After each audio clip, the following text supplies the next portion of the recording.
ಕೊಳಕು ತುಂಬಿದ ಗಬ್ಬೆದ್ದ ಶೌಚಾಲಯಕ್ಕೆ ಬಿಡುಗಡೆಯಾದ ಹಣ ಗುಳುಂ. ವಾಟರ್ ಫಿಲ್ಟರ್ ಅಳವಡಿಕೆಯಲ್ಲೂ ಗೋಲ್ಮಾಲ್, ಲಕ್ಷಾಂತರ ಉದ್ಯೋಗ. ಕಚೇರಿಯ ಮಹಿಳಾ ಸಿಬ್ಬಂದಿ ಶೌಚಾಲಯಕ್ಕಾಗಿ ನಗರಸಭೆ ಸಾರ್ವಜನಿಕ ಶೌಚಾಲಯವೇ ಗತಿ. ಕಾಗದದ ಮೇಲೆ ಮಾತ್ರ ಕಾಮಗಾರಿ ಮುಗಿದಿದೆ, ಹಣ ಬಿಡುಗಡೆಯಾಗಿದೆ, ಆದರೆ ಕಾಮಗಾರಿಯೇ ಸಮರ್ಪಕವಾಗಿ ನಡೆದಿಲ್ಲ. ಎಲ್ಲ ಗುಂಡಿಗಳನ್ನು ಮುಚ್ಚುವ ಚನ್ನಪಟ್ಟಣ ಪಂಚಾಯತ್ ರಾಜ್ ಇಂಜಿನಿಯರಿಂಗ್ ಉಪವಿಭಾಗದಲ್ಲಿ ಅವ್ಯವಸ್ಥೆಯ ಭಾರೀ ಗುಂಡಿಗಳು. ನಮಸ್ಕಾರ ಪ್ರಿಯ ವೀಕ್ಷಕರೇ, ಸಂಗ್ರಾಮ ಟಿವಿಗೆ ಸ್ವಾಗತ. ನಾನು ನಿಮ್ಮ ರಮೇಶ್ ಹಕ್ಕು.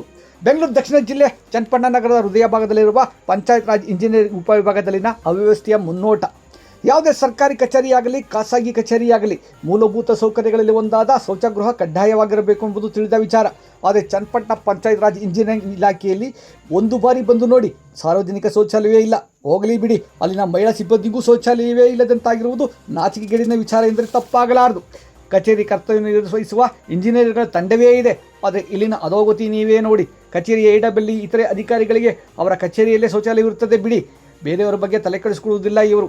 2023-24 ಸಾಲಿನಲ್ಲಿ ಶೌಚ ನಿರ್ಮಾಣ, ವಾಟರ್ ಫಿಲ್ಟರ್ ನಿರ್ಮಾಣಕ್ಕೆ ಹಣ ಬಿಡುಗಡೆಯಾಗಿದೆ, ಆದರೆ ಕಾಮಗಾರಿಗೂ ಮಾತ್ರ ಸಮರ್ಪಕವಾಗಿ ನಡೆದಿಲ್ಲ ಎಂಬುದೇ ಸಾರ್ವಜನಿಕರ ಗಂಭೀರ ಆರೋಪ.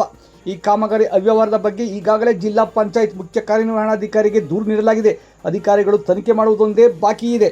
ವೀಕ್ಷಕರೇ, ದೀಪದ ಕೆಳಗೆ ಕತ್ತಲೆ ಎಂಬಂತೆ ಹಲವಾರು ಅಭಿವೃದ್ಧಿ ಕಾಮಗಾರಿಗಳನ್ನು ಕೈಗೊಳ್ಳುವ ಇಲಾಖೆಯಲ್ಲಿ ಇಂತಹ ಅವ್ಯವಸ್ಥೆಯಾದರೆ ಈ ಇಲಾಖೆ ಆಶ್ರಯದಲ್ಲಿ ನಡೆಯುವ ಕಾಮಗಾರಿಗಳು ಯಾವ ಮಟ್ಟದಿಂದ ಕೂಡಿರುವೆಯೋ ಆ ಭಗವಂತನೇ ಬಲ್ಲ.